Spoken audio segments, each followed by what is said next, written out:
Welcome to Kibbe on Liberty. This week I'm speaking with Ilya Shapiro, a constitutional scholar at the Manhattan Institute. He's going to tell the story about his cancellation at Georgetown University, but also the DEI industrial complex that has taken over and corrupted American law schools and what can be done to unweave that mess. Check it out.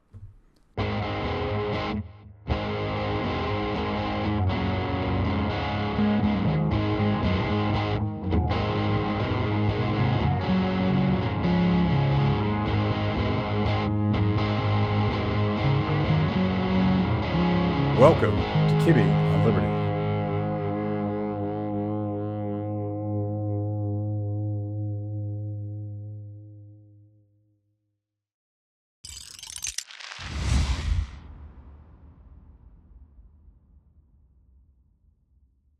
Ilya, how's it going?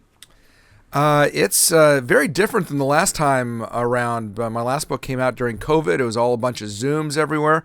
Now my book tour is actually a tour of physical places, and I get to come to studios to talk to people rather than just all do it remote. Yeah, I looked it up because it had been a while. It was late 2020, I think, and before the incident, which we'll probably talk about today. But you have a brand new book called Lawless, The Miseducation of America's Elites. And I was reading this and I was thinking of the first time that I discovered this, and I didn't know the word yet, but this woke ideology for the very first time. I was still a Tea Party activist, and I foolishly went on MSNBC, and the host was Don Lemon, before he was the famous or infamous Don Lemon, and the head of the NAACP, and the subject of the debate was whether or not myself, and the Tea Party was racist. and So when did you stop beating your wife? Yeah. So I would always, if I thought it was going to be a fair fight, I would always walk into the lion's den and do this stuff. And I said, I used the word colorblind society. And I was trying to represent what I would consider a classical liberal, libertarian philosophy. And Don Lemon interrupted me. He's like, "That's not right, is it?" And then I proceed to quote Martin Luther King without attribution. Well, I'm talking about judging people based on the content of their character, not the color of their skin. And head of the NAACP is sort of stewing because he knows exactly who I'm quoting, but I don't think Don Lemon did.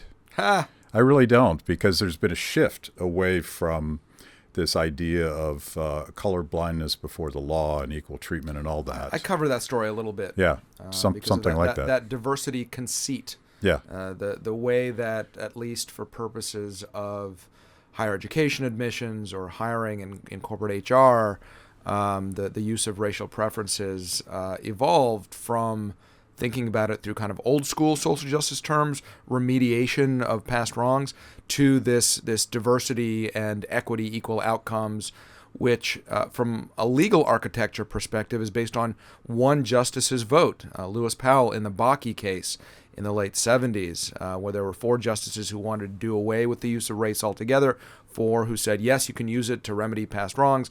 And that one, Lewis Powell, said, well, states do have a compelling interest in educational diversity. And away we went. Yeah. So when you get into the seeds of cancel culture and woke ideology and DEI and how it's fundamentally corrupted universities and specifically law schools within universities, and that is the theme of the book, I think. What are the roots? Like, because when Don Lemon said that to me, I thought we were going to have like immediate consensus and agreement, and I suddenly realized, oh, something's fundamentally different. Like, when did that happen? So that's the ideological piece, which is important, certainly. And to be clear, what you just put your finger on, and the theme running through my book, is that this is not the decades-old conservative lament about hippies taking over the faculty lounge at Berkeley. In fact, those Berkeley hippies, the free speech movement and all, would be considered retrograde by these postmodern left-wing critical theory activists and what have you, because the idea of free speech, that's an aspect of white supremacy or white what have you. Much like due process and equal protection, all of these classical liberal values, the basis for everything from, higher education institutions, truth-seeking, open inquiry, to the ACLU or civil libertarian organizations, all of that according to this whether you call it postmodern or whatever, but the theory is all existing institutions, because they're imbued with irrevocably these racist, sexist, other illegitimate structures, need to be blown up and then rebuilt in a year zero French Revolution style to reflect intersectional matrices and privilege hierarchies, and so your rights and your freedoms depend on where you are in the privilege structure and so forth. It's really bizarre, but it's also, once it began to be taken seriously, frightful. And it's fairly recent that it began to be taken seriously, because when I was in college in the late 90s and law school in the early 2000s, I'd heard about the crits, right? Critical theory, critical legal studies. But that was some remnant, some niche thing from the 80s, early 90s that had been relegated to sociology departments or what have you. It wasn't really a thing that we concerned ourselves with. Even my colleagues who were on the left, they weren't, either trying to mollify or push back their excesses. No, it just wasn't a thing. But then maybe 10 or 15 years later, certainly 2014, which is also an inflection point for Greg Lukianoff and Jonathan Haidt, the coddling of the American mind, social media explosion, addling brains, all these sorts of things. We have the reintroduction of critical theory, which, as I call it in one of my chapters, it returned with a vengeance. And that really subverts higher education, this pursuit of open inquiry, development of human knowledge, but especially law schools, legal education, because if you don't believe in objective truth, if you don't believe in due process, equality under the law, free speech, everyone just should be treated equally by a neutral arbiter. If forget constitutional law or civil rights, if property law, contracts, securities, all of that is illegitimate, well, then what are we even doing here? And so it's really scary, because not because lawyers are special in some normative way, moral way, but law schools turn out, especially elite law schools, turn out the gatekeepers of our legal and political institutions. Yeah, like it or not, we need lawyers not to be bad.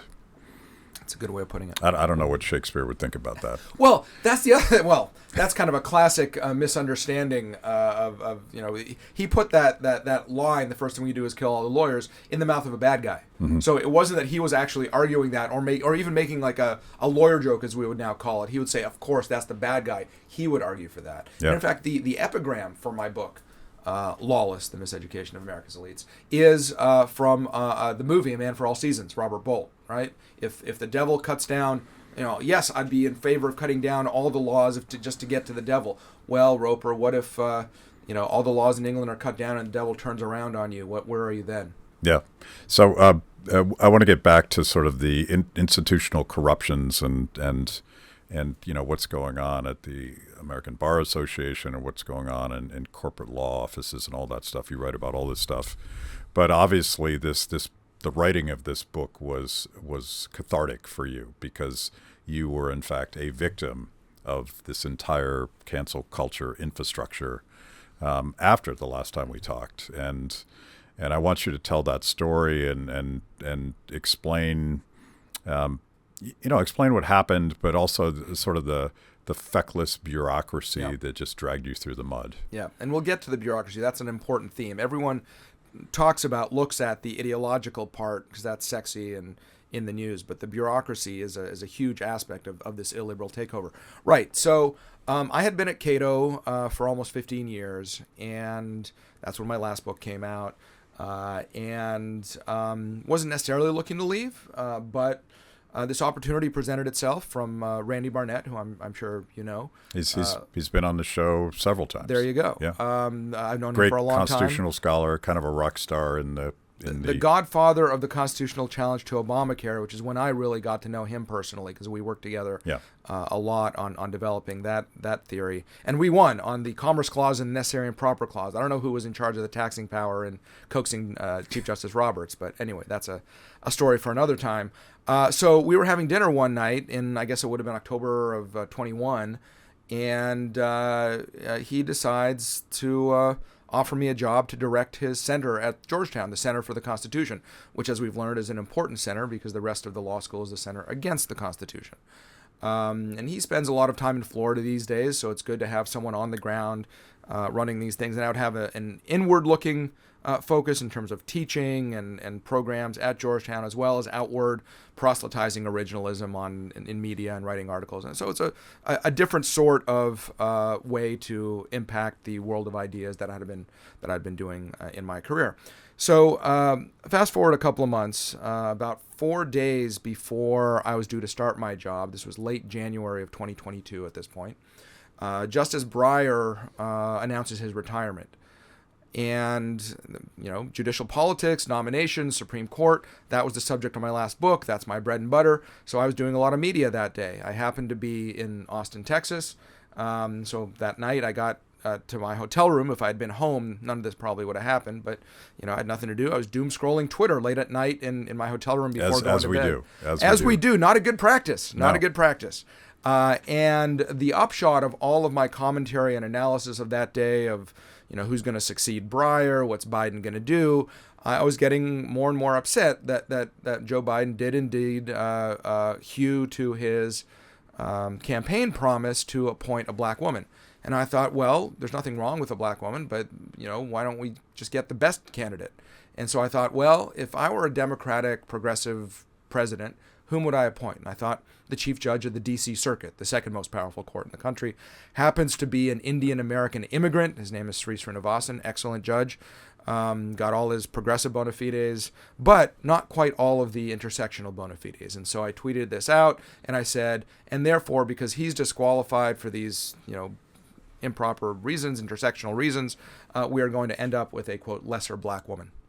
And it's that inartful phrasing, which I admitted, the next day. I was like, who among us has not phrased a bad tweet at some point? And I thought, okay, well, that could have been phrased better, and I apologized for doing that. But it is willful misreading and malicious misunderstanding of what I was saying to suggest that I was saying that no black woman could ever be qualified for the court, or all black women are lesser humans, or something like that. Just a ridiculous kind of perception, but that's what my ideological enemies on Twitter and in the academy ran with to try to stop me from taking. You had one particular guy that loved to troll you that sort of started the fight. He's a Georgetown alum. He's Slate's legal correspondent, Mark Joseph Stern, and everything that happened to me, I wouldn't wish on anyone other than him. Mm-hmm. It was, surreal in very many ways.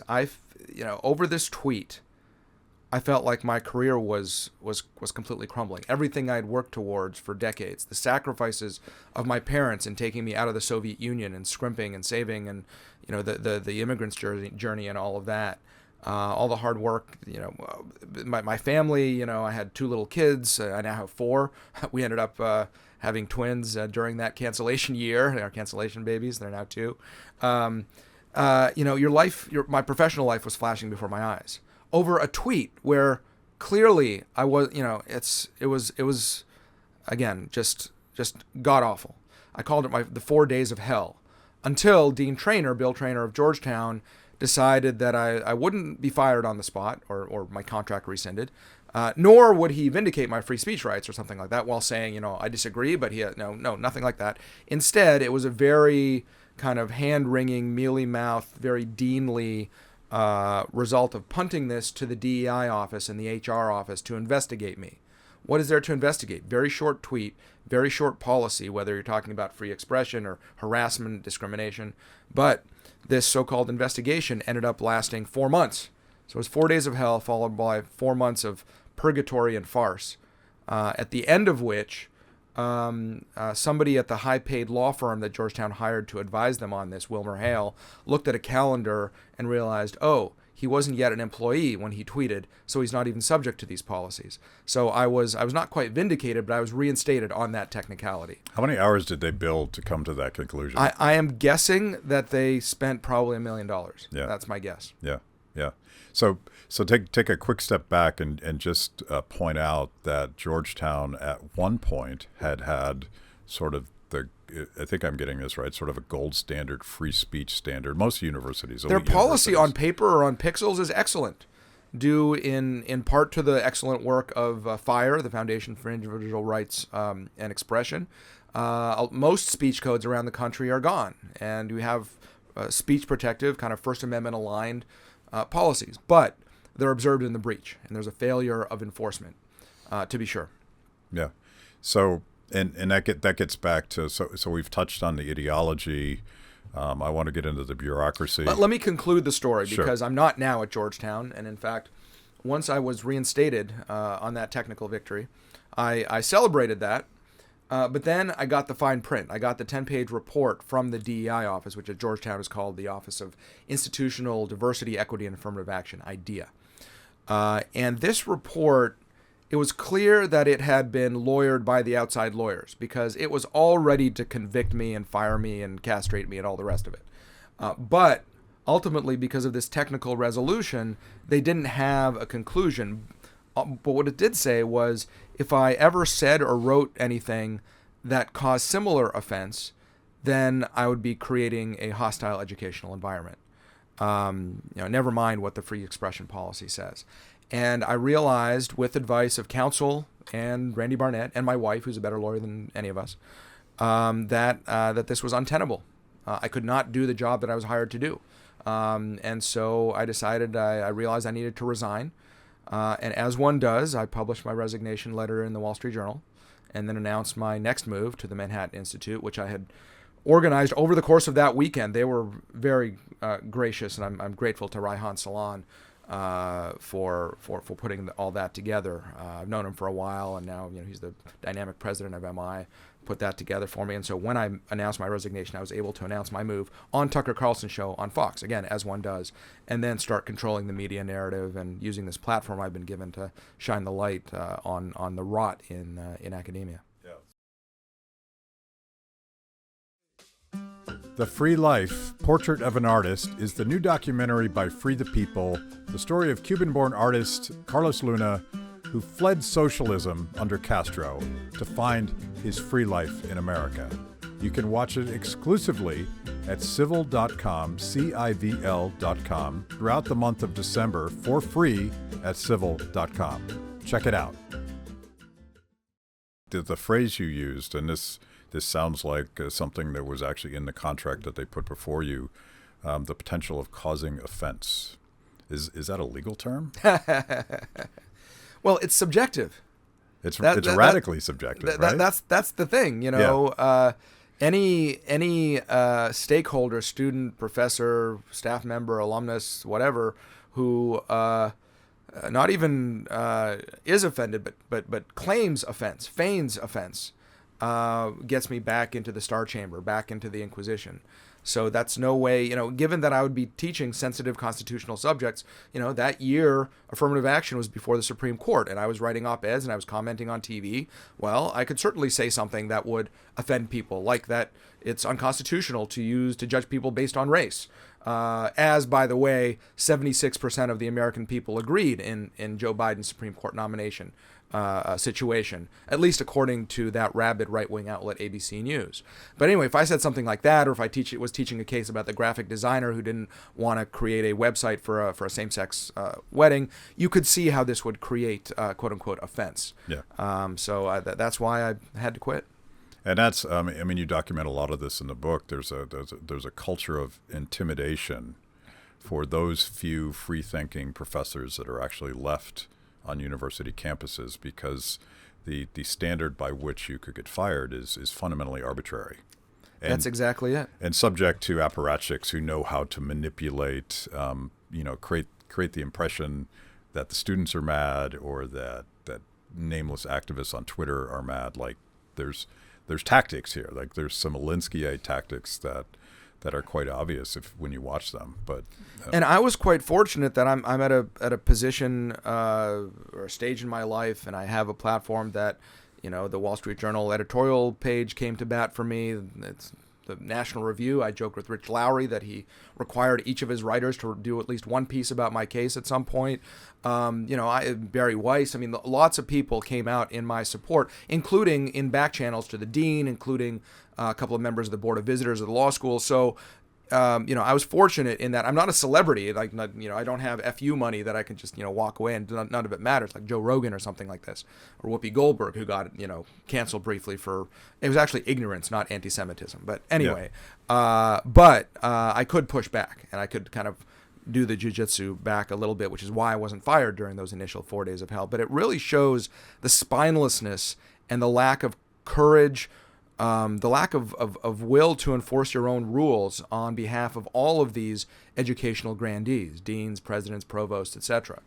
It's not that whether Dean Traynor or Heather Gerken at Yale, who I talk about in the book, or others are woke radicals.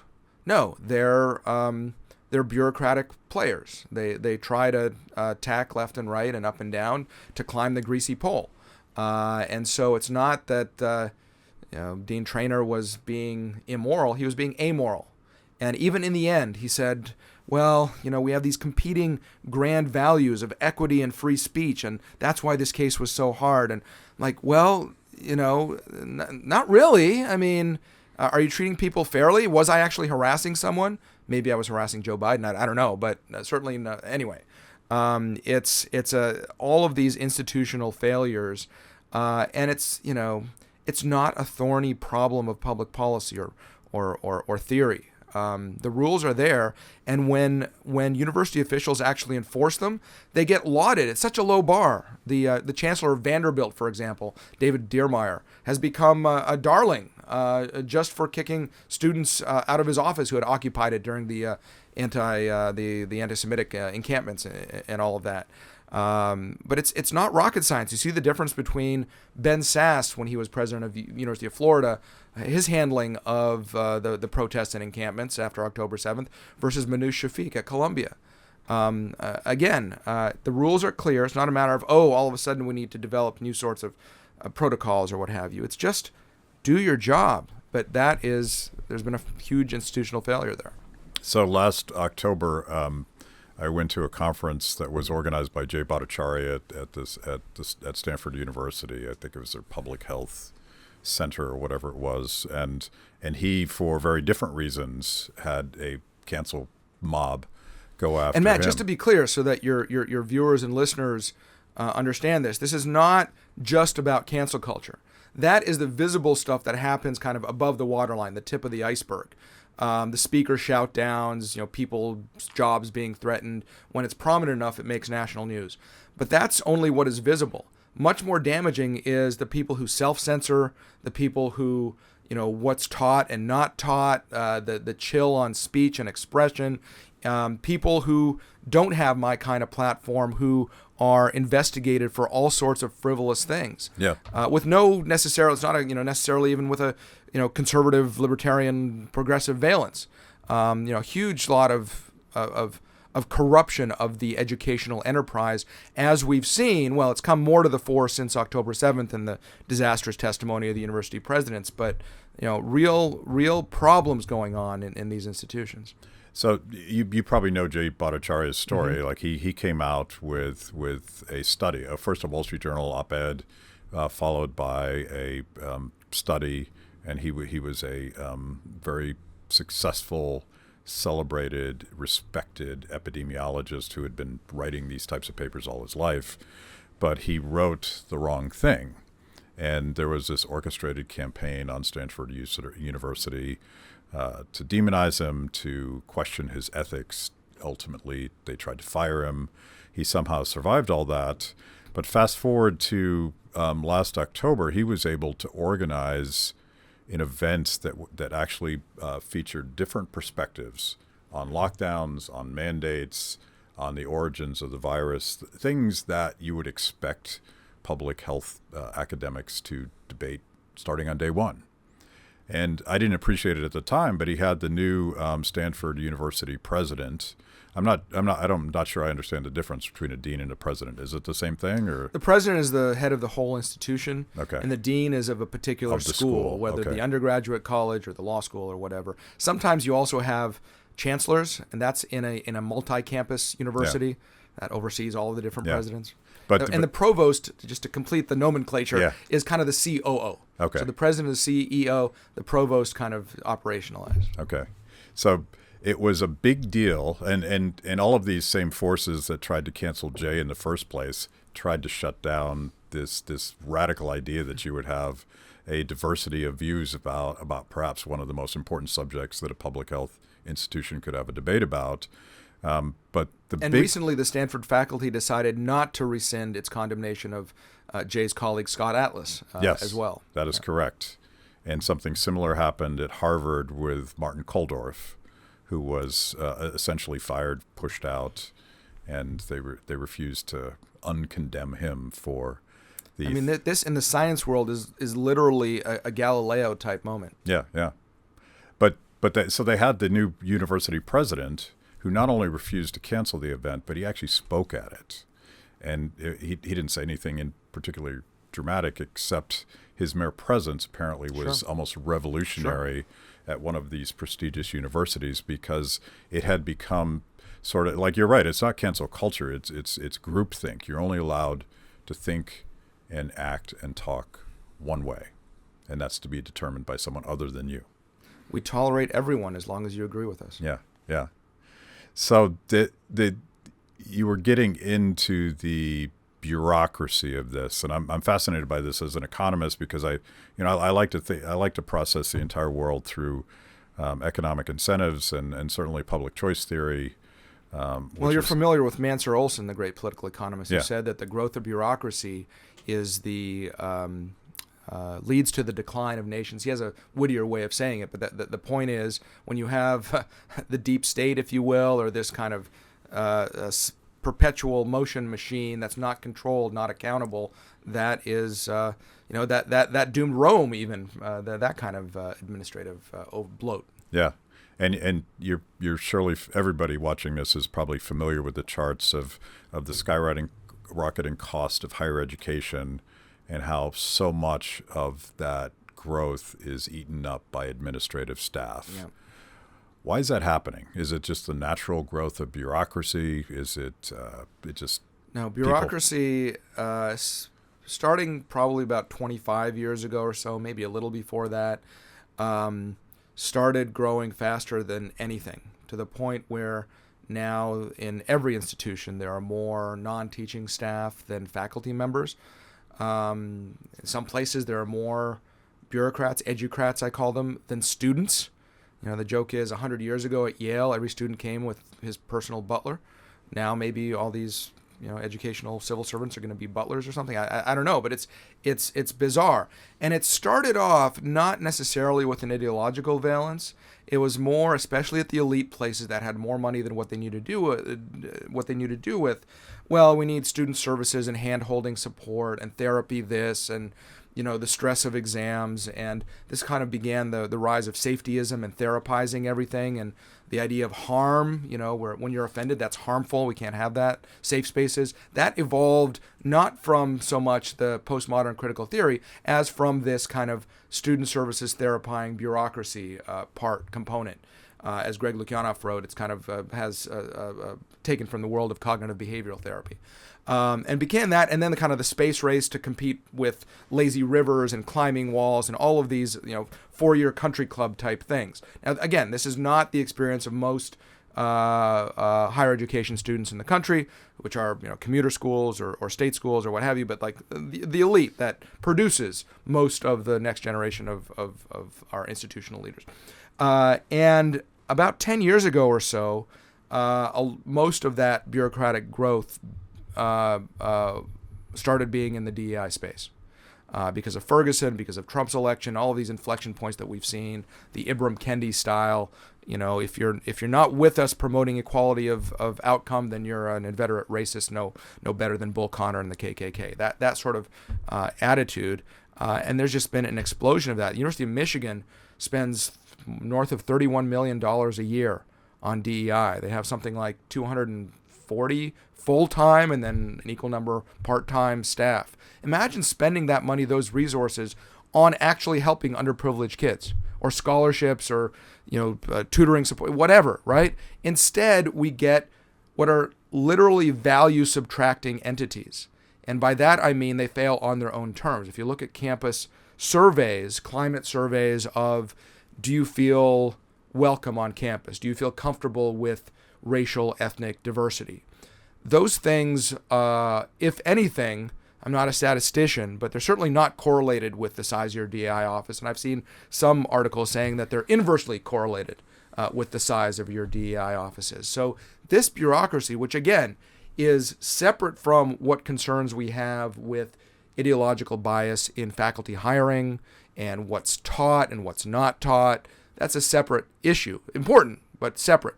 This is people who are not academics, are not scholars, left-wing or anything. They are professional HR bureaucrats. They have their own professional association, the Consortium of Higher Education Diversity Officers, which has thousands of members. I mean, this is a real industry, a real special interest. And of course, educational bureaucrats, like public sector bureaucrats, their incentive is to grow their budgets and their authority. And so, of course, they're going to have investigations. Of course, they're going to say, well, we need more money to have more trainings and orientations and all the rest of it. I'm sure this happened in the Obama administration as well, but it seems like the Biden administration has very much fed the growth of that bureaucracy by mandating certain things, particularly like their perversion of Title IX and things like that. Which, as we're recording this, was just blocked nationwide by the latest district judge. I mean, there have been a series of rulings that only affected certain parts of the country or certain schools.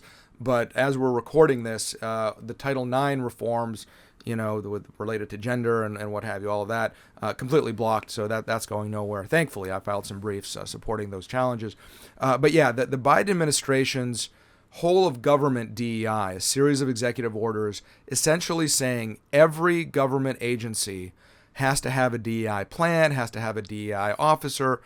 I mean, it's like Soviet commissariats, where whether you're dealing with oceanic sciences or T-bills, you have to have a commissar there looking over your shoulder, making sure that it's politically correct.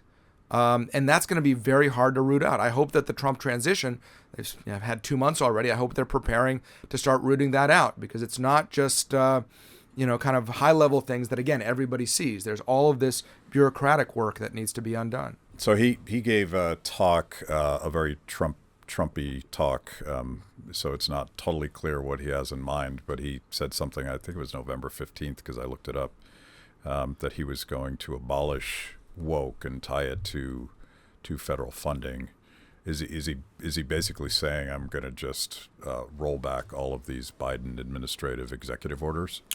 I would hope it goes beyond that, because if all that this second Trump administration does is roll back what Biden did in this area and bring us back to January 2021, that's not enough, because it was already bad at that point.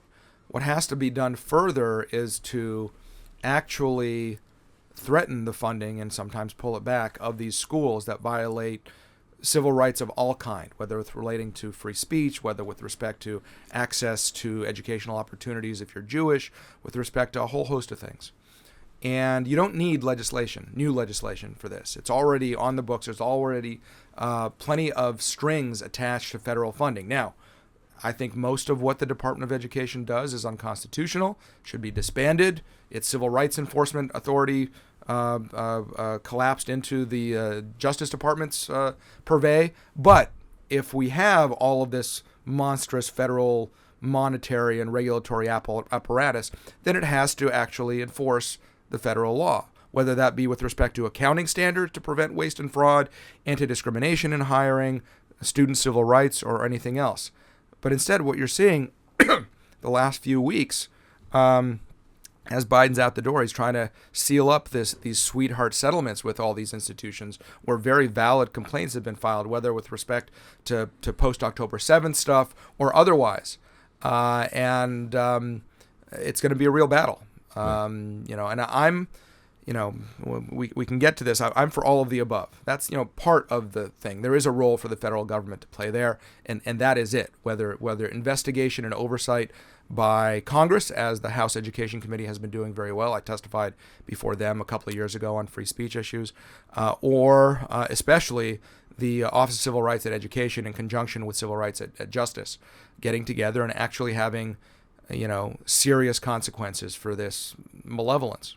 Regular viewers of Kibbe on Liberty already know how obsessed I have been with the pandemic industrial complex and all of the stupid, authoritarian, and downright evil things that the government did to us during COVID-19. Well, I'm proud to announce a new investigative series that looks to get to the bottom of all of that. It's called The Cover-Up, and I'm producing it in cooperation with BlazeTV. The only place you're going to see this is BlazeTV, so go to FauciCoverup.com/Kibbe and use the code FauciLied for $30 off your annual subscription. Do it now. The truth is out there. I'm sort of, this may be naive to hope that we can get this far, but I'm Team Doge. And I'd like to see the Department of Education go away completely and for that money to get back to students somehow. But maybe that I think would take new legislation. But yes, ultimately that should be the goal. Yeah.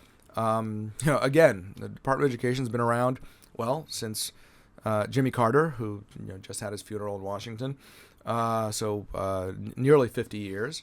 And it's not like any criterion of educational success has improved in that time. That's going to say, our schools are bad and you want to get rid of the Department of Education. I'm like, yeah, you got the causation backwards there.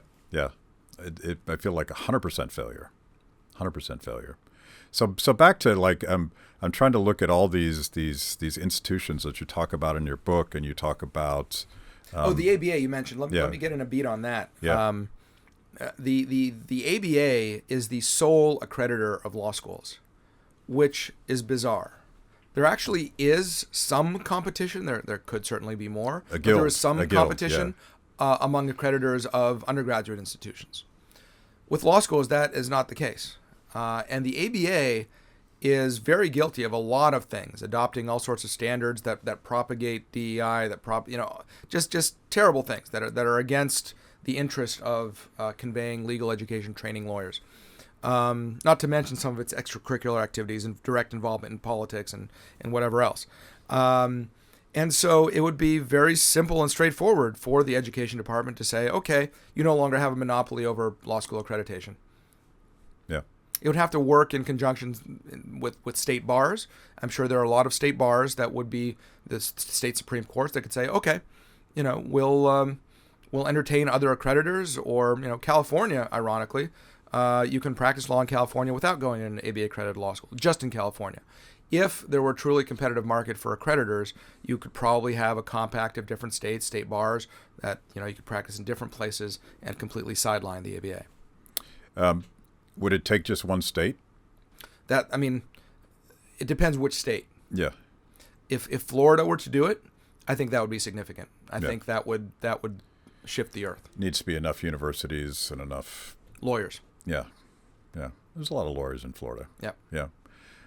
What about what about these mega firms that primarily service corporate clients, and you have a chapter on this, but you have and maybe corporate CEOs are just as feckless as deans of law schools when it comes to standing up to the intimidation and the protesting at shareholder meetings and all the stuff that has apparently forced them into complying with massive DEI bureaucracy. So is it the law firms, or is it the corporations? Where's the chicken and where's the egg? It seems like they are and they aren't as feckless as deans, because we are now seeing a pullback of DEI in the corporate space. Why is that? Because of the cultural vibe shift and whatever. We're not really seeing that in academia. because in the real world, in society writ large, enough people have realized, yeah, that's not right. That emperor has no clothes.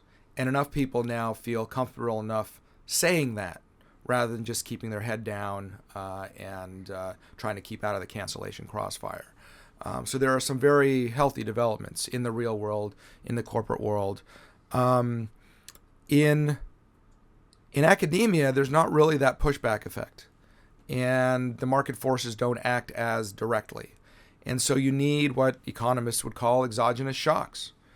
Be that from employers. A bunch of major law firms got together about a month after October 7th and said to the deans of the country, what are you doing? Why are you producing all of these supporters of Hamas that reject everything we stand for, whether you're progressive, conservative, or anything in between? This is unacceptable. You need to do a better job. Or we're not going to hire students that yell at federal judges as they did at Stanford. We hope your daughter gets raped. Employers have a lot of sway that way. Or judges. There's about 14 federal judges out of a total of 870 who announced they would not hire clerks from Yale and Stanford, and then that got expanded to Columbia. It's having an effect. The dean of Yale has hired Keith Whittington away from Princeton, given him a bunch of money to do free speech and academic freedom and open inquiry type work, as well as hiring a junior faculty member who had clerked for Alito. Can you imagine? I believe the same term that Dobbs was decided, the overturning of Roe v. Wade. I mean, don't get my knickers in a twist. So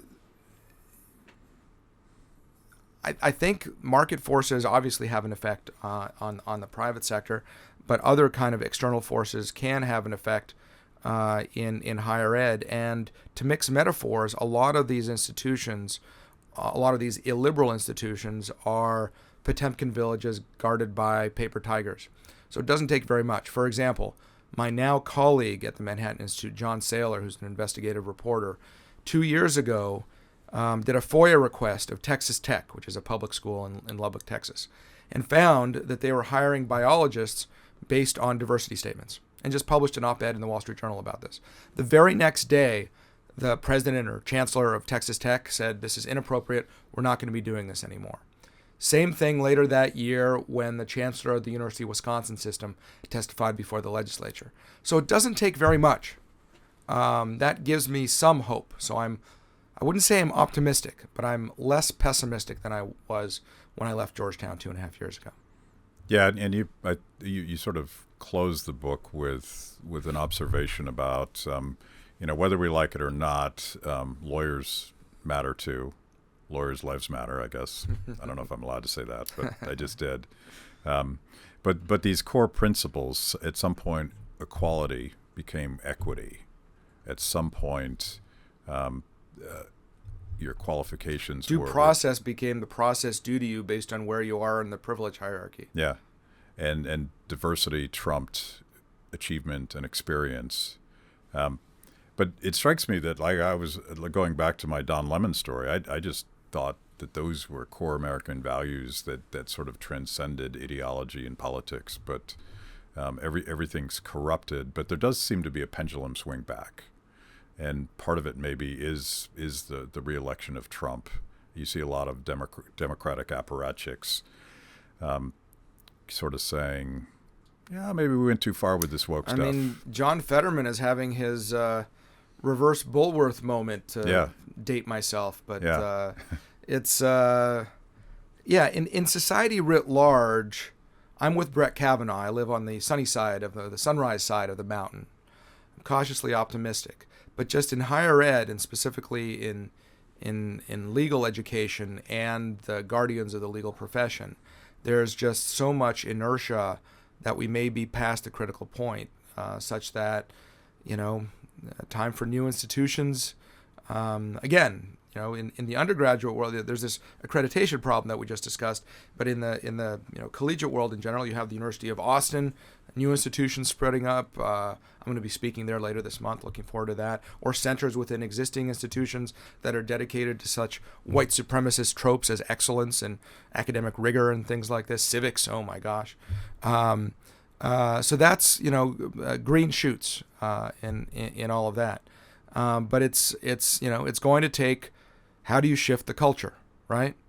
And there's been a vibe shift politically, and whether this Trump administration is successful in changing steering the ship in terms of legal regulatory architecture, which then drives certain other things, in conjunction with, as I said, external forces, exogenous shocks, donors, trustees. There's some University of Pennsylvania Wharton alums got a lot of press for saying that this is improper what we're doing. Bill Ackman at Harvard, right, has all of a sudden been red-pilled in all sorts of ways. So, we're in the eye of the storm. I don't want to paint a rosy picture saying, well, 10 years from now, because of my book, we'll have solved all of these issues. But the battle's been joined. So you're about to go on a book tour, and I assume you're going to try to speak at university campuses. One of the stories you tell in the midst of the fury of your cancellation was getting shouted down in California at a San Francisco university. That the shout down thing fascinates me because it seems intolerable on any university campus, but it became regular order. Do you expect to get targeted again? Well, I'm actually speaking at the same place in February. And if you do get shouted down, will it sell more books? Probably is the honest answer. Yeah. But this is what was University of California Hastings, which is in San Francisco. It's since been renamed because it turns out Mr. Hastings did some politically incorrect things, and so now it's University of California College of Law, San Francisco, UC Law SF. Very bureaucratic name. But anyway, I'll be there next month. Whole new cohort of students, just like Matthew McConaughey in Dazed and Confused or Fast Times at Ridgemont High. I get older, but the law students stay the same age. So nobody who had protested me 3 years ago is still on campus. So we'll see what kind of reception there is this time. I don't expect it to happen. You don't really hear it happening very much. I think deans have caught on that it gives you a black eye, and you never know which one of these events, imbroglios, is going to be live streamed directly onto Twitter or X and blow up, and you don't want that. In fact, that month of March 2022, when I was shouted down at Hastings, when there was a similar shout down at Yale Law School, ironically bringing together lawyers of the left and the right who agreed on little other than the importance of free speech, they were shouted down. A week later, I was due to speak at the University of Michigan, and I did. But in the interim, the deans there read the riot act to the student leaders, and they said, "We are not going to be Yale and Hastings, so knock it off." And my event, which got changed to being kind of a modeling debate between me and a Northwestern professor about a meta debate about how to debate or whatever they changed it to, but it ended up being done well. So I doubt, if I was going to have to put a bet on it, I doubt I'm going to be shouted down on this tour, but you never know. And I assume Lawless is available. It hasn't been canceled by Amazon or anything as far as you know. Not yet. Yeah, it's available wherever you get your fine and not so fine books, bookstores, Amazon, Walmart online, lots of places that you can get them. So give me a shameless plug for the work that you do at Manhattan and maybe something else that's of particular interest right now that your colleagues have done. Sure. It's interesting. Manhattan is a dynamic place. Quite apart from whatever ideological differences there are from my previous employer, Cato, it kind of leans into the culture war 3.0. Which is interesting. And as a legal policy guy, something that I've always enjoyed about my career is that I interact with all my colleagues at one time or another, because there's a legal dimension to crime and policing, healthcare, taxes, whatever has at some point a legal, often constitutional perspective, education, housing, all of these things. And I've done more model legislation. I think I've participated in 3 or 4 types of model legislation, abolishing DEI offices at public schools. I did that with Chris Rufo. Anti-masking legislation. I just had a piece in the Free Press about how, with very minor exceptions, someone who masks in public is up to no good. Robbery, KKK, Antifa, hoodlums of various kinds. And in general, most Americans live in cities. And MI is the broadly center-right think tank looking at the problems of cities to try to resurrect their greatness, if you will, across a host of dimensions to enable people's flourishing.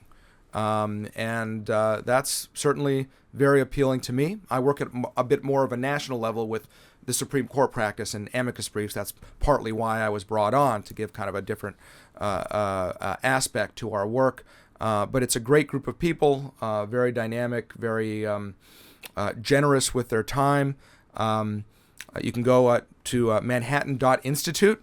You might not have known that institute is a suffix, but there's no .org, .com, just manhattan.institute. Look up my work or others. I have a Substack called Shapiro's Gavel, where not only do you see my legal analysis of Supreme Court cases or latest evidence of DEI perversions, but sometimes you get pictures of my kids or reminiscences about my childhood or other things that I wouldn't necessarily put in the pages of the Wall Street Journal.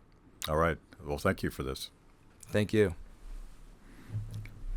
Thanks for watching. If you liked the conversation, make sure to like the video, subscribe, and also ring the bell for notifications.